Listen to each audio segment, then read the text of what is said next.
కోస్తా జిల్లాలో ఏర్పడిన మోంతా తుఫాన్ తీవ్ర ప్రభావాన్ని చూపుతోంది.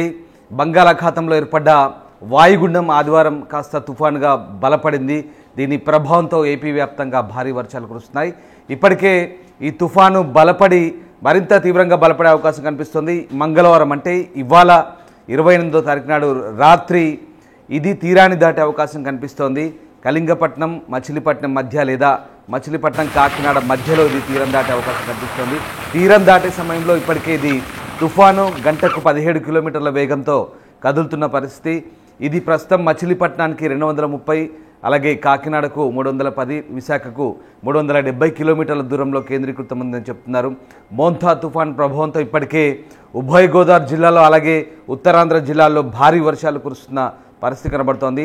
వైజాగ్, శ్రీకాకుళం అలాగే విజయనగరం ఈ జిల్లాలతో పాటు పశ్చిమ గోదావరి అలాగే తూర్పు గోదావరి ఉమ్మడి జిల్లాల్లో భారీ వర్షాలు అయితే కురుస్తున్న పరిస్థితి కనబడుతుంది.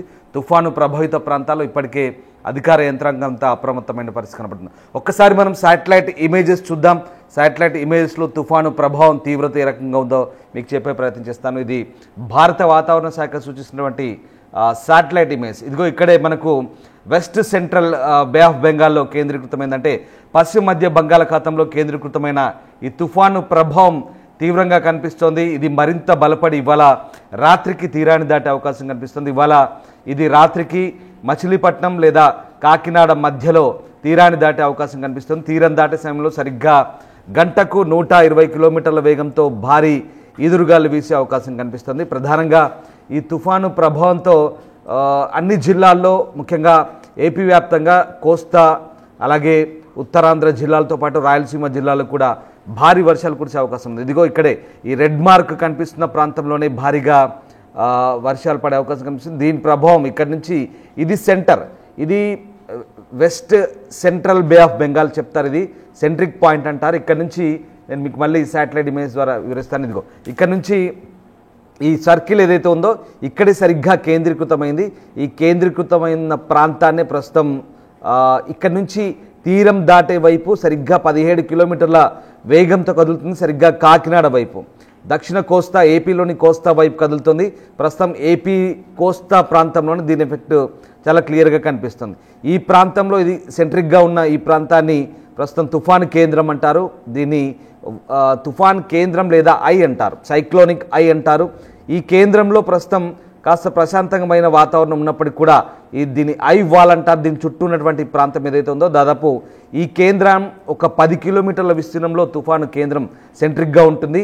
దాని నుంచి తిరిగి దాని చుట్టూ ఒక 200-300 కిలోమీటర్ల వ్యాసార్థంతో దీని ప్రభావం ఉంటుంది. అంటే ఇక్కడ నుంచి కాకినాడలో ప్రస్తుతం ఉన్నటువంటి సెంట్రిక్ పాయింట్ పశ్చిమ మధ్య బంగాళాఖాతంలో ఉన్నటువంటి సెంట్రిక్ పాయింట్ నుంచి దాదాపు 300 కిలోమీటర్ల వరకు, అంటే దాదాపుగా అక్కడి నుంచి 300 కిలోమీటర్లు అంటే దగ్గర దగ్గర ఉత్తరాంధ్ర అలాగే ఒడిస్సా ఇటువైపు తెలంగాణ ఆంధ్రప్రదేశ్ ఈ ప్రాంతాల్లో తీవ్ర ప్రభావం చూపుతుంది. దగ్గర వెస్ట్ బెంగాల్ వరకు కూడా దీని ప్రభావం చూపుతుంది. ఇటువైపు నుంచి ఏపీ పైకి ఛత్తీస్గఢ్ వైపు కూడా దీని ప్రభావం చూపిస్తుంది. అంటే ప్రధానంగా మనకి ఇక్కడ ఉత్తరాంధ్ర జిల్లాలు ఎఫెక్ట్ అవుతున్నాయి, ఒడిస్సా ఎఫెక్ట్ అవుతుంది. కిందికి వస్తే దక్షిణ కోస్తాంధ్ర నుంచి రాయలసీమ జిల్లాలు, కొద్ది వరకు తమిళనాడు వైపు చిత్తూరు అటువైపు కొంచెం తమిళనాడు చెన్నై దాకా కూడా దీని ప్రభావం ఖచ్చితంగా ఉంటుంది. ఎందుకంటే దాదాపుగా 200-300 కిలోమీటర్ల విస్తీర్ణంలో దీని ఇంపాక్ట్ అయితే కనబడుతుంది. సో దీని ప్రభావంతో భారీ వర్షాలు కురిసే అవకాశం అయితే చాలా క్లియర్గా మనకు కనిపిస్తుంది. ఒకసారి నేను మీకు ఈ శాటిలైట్ ఇమేజ్ చూస్తున్నాం కదా, అటు నుంచి వాటర్ వేపర్ చూపిస్తాను.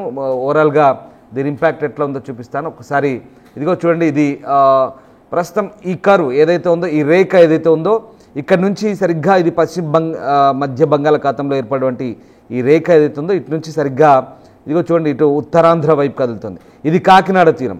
కాకినాడ తీరం ఇక్కడ టచ్ అవుతుంది. ఇక్కడ తుఫాన్ ల్యాండ్ ఫాల్ అవుతుంది. ఇక్కడ నుంచి ఇక్కడ ల్యాండ్ ఫాల్ అయిన టైంలో సరిగ్గా ఆ ప్రాంతం నుంచి చుట్టూ ఉన్నటువంటి వైశాల్యం ఏదైతే ఉందో ఈ 300 కిలోమీటర్ల వరకు కూడా దీని ప్రభావం చాలా క్లియర్గా ఉంటుంది. ఇటువైపు చూడండి ఉత్తరాంధ్ర, ఒడిస్సా నుంచి చిన్నగా ఇటువైపు నుంచి కొంచెం జార్ఖండ్ వరకు కూడా దీని ఎఫెక్ట్ ఉంటుంది. అలాగే ఇటువైపు కింద రాయలసీమ దాకా ఉంటుంది ఎఫెక్ట్. సో దీని ప్రభావం ఈ రకంగా చూపిస్తుంది. ఇదిగో చూడండి, ఈ ఇమేజ్ చాలా క్లియర్గా కనిపిస్తుంది. ఇక్కడ నుంచి ఈ పశ్చిమ మధ్య బంగాళాఖాతంలో దీని ప్రభావం మోంతా ప్రభావం ఏదైతే ఉందో సరిగ్గా ఈ రేఖ వెంబడి ఇదిగో ఈ రెడ్ లైన్ సూచిస్తుంది కదా, దీని వెంబడంతా కూడా దీని తీవ్ర ప్రభావం అయితే చాలా క్లియర్గా కనిపిస్తుంది. సో రకంగా ఇది వాటర్ వేపర్ అంటారు, ఇది చాలా క్లియర్గా ఉంటుంది. ఐఎండీ సూచిస్తున్న ఈ ఏదైతే ఫాగ్ తరహాలో కనిపిస్తుంది, మనకు తెల్లగా కనిపిస్తున్నటువంటి ఎఫెక్ట్ ఏదైతుందో ఇది సెంట్రిక్ పశ్చిమ మధ్య బంగాళాఖాతం, ఆగ్నేయ బంగాళాఖాతం వైపు, అలాగే పశ్చిమ మధ్య బంగాళాఖాతం వైపు దీని కదలికలు చాలా చురుగ్గా ఉన్నాయి, చాలా తీవ్రంగా కనిపిస్తుంది. ఒకసారి మనం చూస్తే కనుక దీని తీవ్రత ఎంత ఉందో అర్థం చేసుకోవచ్చు. మరొకటి ఇటు అరేబియన్ సీ వైపు ఒకటి ఉంది, ఇది ఒక అబ్జర్వేషన్ చేస్తున్నారు అరేబియన్ సీ వైపు. కానీ అరేబియన్ సీ వైపు ఉంది ఇదిగో ఇది బహుశా ఇది గల్ఫ్ ఆఫ్ ఎడెన్ లేదా గల్ఫ్ ఆఫ్ తీర ప్రాంతాల్లో మనకి ఇక్కడ ఓమన్ గల్ఫ్ ఆఫ్ ఓమన్లో కనబడుతుంది, లేదా మాల్దీవ్స్ వైపు దీని కర్వ్ ఉంది. ఇది మనకు అంత ప్రభావితం అయితే లేదు, ఇది సాధారణంగా ఒక సెంట్రిక్ పాయింట్, దీని ఒక అబ్జర్వేషన్గా మాత్రమే మనం చూపిస్తాం. సో ఆ రకంగా మనం ఇక్కడ బే ఆఫ్ బెంగాల్ చూసుకుంటే కనుక మనకి ఇక్కడ కనిపిస్తుంది ఏంటంటే ఇప్పుడు మనకు ఆంధ్ర దగ్గరే కేంద్రీకృతమైంది, అది కూడా దక్షిణ ఆంధ్ర వైపే చాలా క్లియర్గా సెంట్రిక్గా కనిపిస్తుంది. సో మొత్తం మీద ఇక్కడ మనకు దీని ద్వారా ఎక్కడెక్కడ ఎఫెక్ట్ అయిందో చూపిస్తాను నేను ఒకసారి. ఫ్లాష్ ఫ్లడ్స్ వార్నింగ్ ఇక్కడ నేను చెప్తాను. జస్ట్ 6 hours బ్యాక్ వచ్చినటువంటి రిపోర్ట్ ఇది. ప్రకాశం, నెల్లూరు జిల్లాలకు ఇది తీవ్ర ప్రభావాన్ని చూపించే అవకాశం ఉంది, ఆకస్మిక వరదలు ఇవాళ వచ్చే అవకాశం ఉంది. అలాగే రాయలసీమ, చిత్తూరు లేదా కడప జిల్లాలో ఈ 4 జిల్లాలో ఆకస్మిక వరదలు వచ్చే అవకాశం చెప్తున్నారు. ఎందుకంటే ఇప్పటికే 20 మిల్లీమీటర్ల పైగా భారీ వర్షపాతం నమోదే సూచనలు వాతావరణ శాఖ చెప్తుంది. ఆల్రెడీ వైజాగ్ అంతా కూడా వర్షం దంచి కొడుతుంది, అలాగే విజయనగరంలో భారీ వర్షం పడుతుంది, అక్కడ ఇప్పటికే 20 మిల్లీమీటర్ల పైగా వర్షపాతం నమోదైంది. కొన్ని చోట్ల విజయనగరం, నెల్లిమర్లతో పాటు అలాగే విశాఖ, మిగతా ప్రాంతాల్లో, శ్రీకాకుళం లాంటి ప్రాంతాల్లో చాలా వరకు కూడా భారీ వర్షాలు కురుస్తున్నాయి. అలాగే కోస్తాంధ్రలో అనకాపల్లి, విశాఖ అనకాపల్లితో పాటు కోస్తాంధ్రలో అమలాపురం, కాకినాడ, రాజమండ్రి ప్రాంతాల్లో భారీ వర్షాలు కురుస్తున్నాయి. అలాగే ఇంకా రేపు మరొక 24 గంటల్లో ఎలాంటి ఫ్లాష్ ఫ్లడ్స్ ఉన్నాయని చూస్తే కనుక దీని ప్రభావం ఏ రకంగా ఉంటుందంటే గుంటూరు, కృష్ణా, ఉభయ కృష్ణ, అలాగే గుంటూరు, ఉభయ గోదావరి జిల్లాలు, లేదా ఉమ్మడి కృష్ణ, ఉమ్మడి ప్రకాశం జిల్లా, ఉమ్మడి నెల్లూరు జిల్లా, శ్రీకాకుళం, విశాఖపట్నం, విజయనగరం ఈ ప్రాంతాల్లో ఖచ్చితంగా భారీ వర్షాలు అంటే ఇదిగో చూస్తున్నారు కదా ఈ జోన్ అంతా కూడా. సో ఇది కోస్తాంధ్ర, దక్షిణ కోస్తాంధ్ర, అలాగే ఉత్తరాంధ్ర ఈ బెల్ట్ అంతా కూడా కంప్లీట్ కోస్టల్ రీజియన్ ఉంది. ఈ కోస్టల్ రీజియన్లో ఎర్రగా కనిపిస్తుంది, ఈ ప్రాంతం అంతా కూడా భారీ వర్షాలు ఉండే అవకాశం కనిపిస్తుంది. దాంతోపాటు తెలంగాణలో కూడా దీని ఎఫెక్ట్ ఉంటుంది, ఎందుకంటే సౌత్ తెలంగాణలో ఖచ్చితంగా ఉంటుంది. ఖమ్మం జిల్లాలో కావచ్చు, నల్లగొండ జిల్లాలో కావచ్చు, అలాగే ఖమ్మం, ఉమ్మడి ఖమ్మం అంటే భద్రాద్రి కొత్తగూడెం లేదా ఖమ్మం జిల్లాలు, అలాగే నల్లగొండ, యాదాద్రి భువనగిరి, ఉమ్మడి నల్లగొండ. సో ఓవరాల్గా ఉమ్మడి నల్లగొండ అంతా కూడా పాత జిల్లా. సో మొత్తం ఈ 2 జిల్లాలో ఎఫెక్ట్ ఉంటుంది. అలాగే ఇక ఒడిశాకు వస్తే కనుక ఒడిశాలో కూడా దీని ప్రభావం ఉంది. గంజాం జిల్లాలో ఉంది, గజపతి జిల్లాలో ఉంది ఒడిశా, ఎందుకంటే విజయనగరం జిల్లాను అనుకున్నటువంటి గంజాం, అలాగే గజపతి ఈ జిల్లాల్లో దీని ఎఫెక్ట్ ఖచ్చితంగా ఉంటుందని వాతావరణ శాఖ చెప్తుంది. ఇప్పటికే మోంథా తుఫాన్ కారణంగా ఒడిశా కూడా అక్కడ కూడా భీకర గాలులు వీస్తున్నాయి. గంటకు 120 కిలోమీటర్ల వేగంతో భీకర గాలుల ప్రభావం ఒడిశాలో కూడా కనిపిస్తున్న పరిస్థితి కనబడుతుంది. సో ప్రస్తుతానికైతే వాతావరణ శాఖ చెప్తున్న అంచనాల ప్రకారం మోంథా తుఫాను తీవ్ర ప్రభావాన్ని చూపుతోంది. దీని ప్రభావం ఖచ్చితంగా మరొక 24 గంటల పాటు భారీగా ఉండే అవకాశం కనిపిస్తోంది. ఈ నేపథ్యంలోనే ఒక్కసారిగా వాతావరణ శాఖ కూడా అప్రమత్తంగా ఉండమని చెప్పి సూచిస్తున్న పరిస్థితి మనకు కనబడుతోంది. ఈ నేపథ్యంలో ఒక్కసారిగా ఇటు ఏపీలోని విపత్తుల నిర్వహణ సంస్థ కూడా ఎక్కడికక్కడ అలర్ట్ని సూచిస్తున్న పరిస్థితి కనబడుతుంది. ఇప్పటికే ప్రభుత్వం అయితే అప్రమత్తమైంది. సీఎం చంద్రబాబు నాయుడు స్వయంగా పర్యవేక్షిస్తున్నారు. అటు విద్యుత్ సమస్యలు తలెత్తకుండా కూడా ప్రత్యేక బృందాలు ఏర్పాటు చేశారు. అలాగే ఎక్కడా కానీ ప్రాణ నష్టం కానీ ఆస్తి నష్టం కానీ జరగకుండా ఇప్పటికే అన్ని రకాల చర్యలు తీసుకుంటున్న పరిస్థితి కనబడుతుంది. పునరావాస కేంద్రాలు ఏర్పాటు చేస్తారు, 2000కు పైగా పునరావాస కేంద్రాలు ఏర్పాటు చేశారు. ఇప్పటికే కొన్ని రైళ్లు రద్దయ్యాయి, కొన్ని బస్ సర్వీసులు రద్దయ్యాయి, అలాగే కొన్ని ట్రైన్లు కూడా రద్దయిన పరిస్థితి. ప్రధానంగా ఉత్తరాంధ్ర జిల్లాల వైపు దీని ఎఫెక్ట్ అయితే చాలా క్లియర్గా కనిపిస్తోంది. ఇక ముంపు ఒక్కసారి నేను ఈ ప్రభావం ఎక్కడెక్కడ ఉంటుందో చెప్పే ప్రయత్నం చేస్తాను. ఇప్పటికే పోర్ట్లకు కూడా హెచ్చరికలు జారీ చేశారు. కాకినాడ, మచిలీపట్నం పోర్ట్లకు 4వ నంబర్ ప్రమాద హెచ్చరికలు ఉన్నాయి. అలాగే కళింగపట్నం, భీమునిపట్నం, విశాఖపట్నం, గంగవరం, నిజాంపట్నం, కృష్ణపట్నం, వాడరేవు పోర్ట్లకు కూడా 3వ నంబర్ హెచ్చరికలు అయితే కొనసాగుతున్నాయి. మంగళవారం వచ్చేసి అంటే ఇవాళ శ్రీకాకుళం, మన్యం, విజయనగరం, విశాఖ, అలాగే అనకాపల్లి, కాకినాడ, తూర్పుగోదావరి అంటే ఉభయ గోదావరి, ఉమ్మడి కృష్ణ, ఉమ్మడి గుంటూరు, అలాగే ఉమ్మడి కడప, కర్నూలు, అనంతపురం జిల్లాలో భారీ వర్షాలు కురుస్తాయని చెప్తున్నారు. ఇక రేపు బుధవారం దీని ఎఫెక్ట్ ఎట్లా ఉంటుందంటే ఉమ్మడి శ్రీకాకుళం, విజయనగరం, గోదావరి జిల్లాలు, అలాగే గుంటూరు, దాంతోపాటు కర్నూలు, కడప, అనంతపురం జిల్లాలు కూడా రేపు వర్షాలున్నాయి. అలాగే గురువారం కూడా శ్రీకాకుళం, విజయనగరం జిల్లాలో భారీ వర్షాలున్నాయి. ఇప్పటికే ఏపీ వ్యాప్తంగా కూడా 20 సెంటీమీటర్ల కంటే ఎక్కువ వర్షపాతం నమోదైన ఛాన్స్ ఉన్న నేపథ్యంలో అమరావతి వాతావరణ కేంద్రం చెప్తున్న ప్రకారం 17 జిల్లాలకు రెడ్ అలర్ట్, 5 జిల్లాలకు ఆరెంజ్, అలాగే 4 జిల్లాలకు ఎల్లో అలర్ట్ అయితే జారీ చేసిన పరిస్థితి కనబడుతోంది. ఇక బుధవారం కూడా ఆయా జిల్లాలకు 8 జిల్లాలకు రెడ్ అలర్ట్, 9 జిల్లాలకు ఆరెంజ్, 4 జిల్లాలకు ఎల్లో అలర్ట్ జారీ చేశారు. సో మొత్తం మీద విపత్తుల నిర్వహణ సంస్థ ప్రకారం అయితే ఇప్పటికే గ్రామాల్లో, పురపాలికల్లో సహాయక కేంద్రాలను అయితే ఏర్పాటు చేసిన పరిస్థితి కనబడతా ఉంది. రైట్, మొత్తం మీద ఇప్పటికే కాకినాడ, ఉప్పాడ తీరమంతా కూడా ఆ ప్రాంతాన్ని క్లోజ్ చేశారు. అక్కడ 1 మీటర్ కంటే ఎక్కువ ఎత్తులో అలలు ఎగిసిపడుతున్నాయి. అలాగే విశాఖ ప్రాంతంలో కూడా బీచ్ రోడ్ అంతా క్లోజ్ అయింది. అలాగే కృష్ణా జిల్లా మంగనపూడి బీచ్ అంతా కూడా క్లోజ్ అయింది. హంసల దీవి దగ్గర కూడా ఎవరిని పర్యాటకులు రానివ్వట్లేదు. అలాగే సూర్యలంక బీచ్ కావచ్చు, వాడరేవు కావచ్చు, ఈ ప్రాంతం అంతా కూడా ఒకసారి మనం దృశ్యాలు చూస్తున్నాం. అధికారులు కూడా ఆ ప్రాంతంలో ఎవరిని రానివ్వట్లేదు. పూర్తిగా అలర్ట్ అయిన పరిస్థితి కనబడుతోంది. ముఖ్యంగా కార్తీక మాసం పవిత్ర స్నానాలకు కూడా నిన్నంతా కూడా పూర్తిగా ప్రాంతాన్ని క్లోజ్ చేశారు.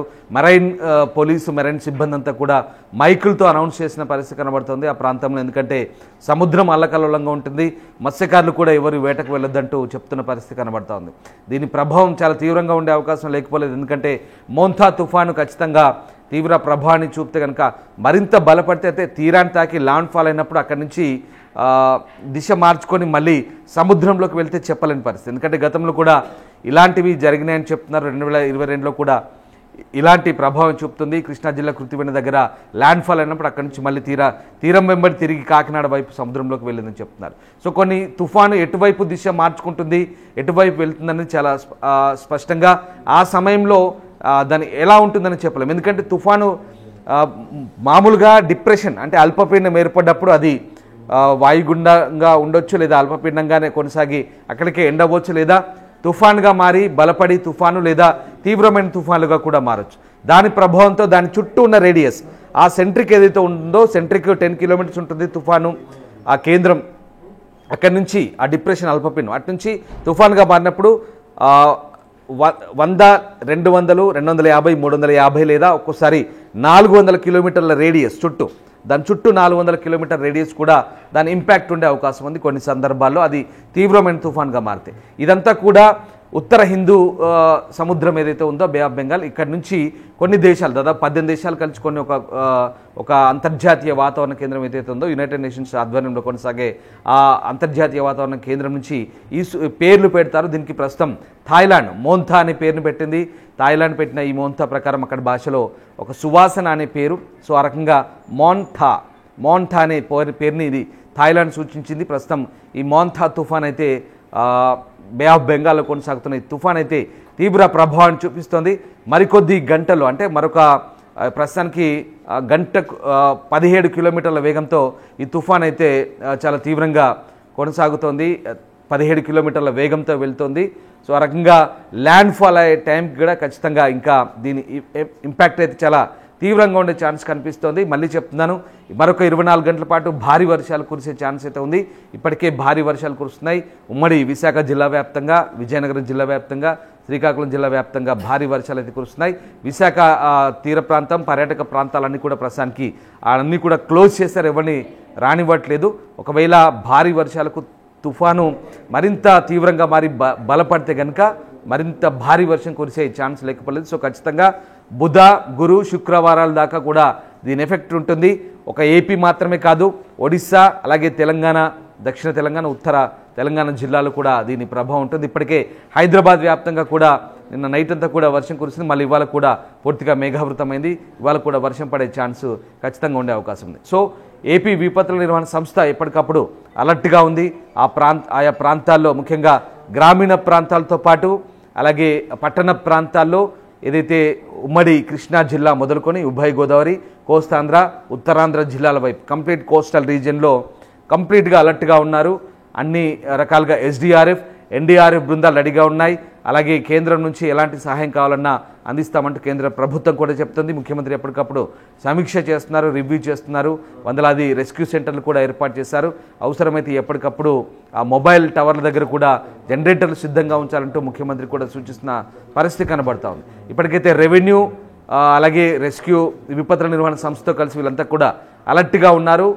గత అనుభవాల దృష్ట్యా, గతంలో తిత్లీ తుఫాన్ కావచ్చు, హుద్హుద్ కావచ్చు, ఇలాంటి తుఫాన్ల అనుభవాల దృష్ట్యా ఈసారి ఈ మోంతా తుఫాన్ కూడా ఒకవేళ తీవ్ర ప్రభావాన్ని చూపితే కనుక ఎలాంటి చర్యలు తీసుకోవాలనేది మాత్రం ఎప్పటికప్పుడు స్పష్టంగా అధికారులకైతే ఆదేశాలు జారీ చేయబడ్డాయి. ప్రస్తుతానికైతే అంత భారీ ఇంపాక్ట్ అయితే పెద్దగా లేదు. గత తుఫాన్లతో పోలిస్తే, గతంలో హుద్హుద్ తుఫాన్తో పోలిస్తే కనుక వైజాగ్ అంతా కూడా హుద్హుద్తో గతంలో అతలాకుతలమైంది. కానీ ఇప్పుడు అంత ఇంపాక్ట్ అయితే లేదు. బట్ ఇవాళ నైట్ కల్లా ఖచ్చితంగా తీరాన్ని తాకే సమయంలో కనుక, ఎందుకంటే ఎప్పుడు కూడా అప్రమత్తంగా ఉంటారు అధికారులు, ఇక్కడ నిర్లక్ష్యం చేయరు. ఎందుకంటే తుఫాను తీరాన్ని తాకిన సమయంలో దాని ఇంపాక్ట్ చాలా భారీగా ఉంటుంది. ఎందుకంటే తుఫాను ముందు నిశ్శబ్దం అన్న మాదిరిగా తుఫాన్ తీరాన్ని తాకిన తర్వాతే దాని ఎఫెక్ట్ గట్టిగా ఉంటుంది. కాబట్టి ఇవాళ నైట్ తర్వాత ఏంటి సిచ్యువేషన్ అనేది మరొక 24 అవర్స్లో ఏ రకంగా ఉండబోతుంది అనేది అధికారులకు ముందే ఆల్రెడీ కొన్ని అనుభవాలు ఉన్నాయి. కాబట్టి సో నెక్స్ట్ 24 అవర్స్ సంబంధించి పూర్తి స్థాయి సహాయక చర్యలకైతే ఇప్పటికైతే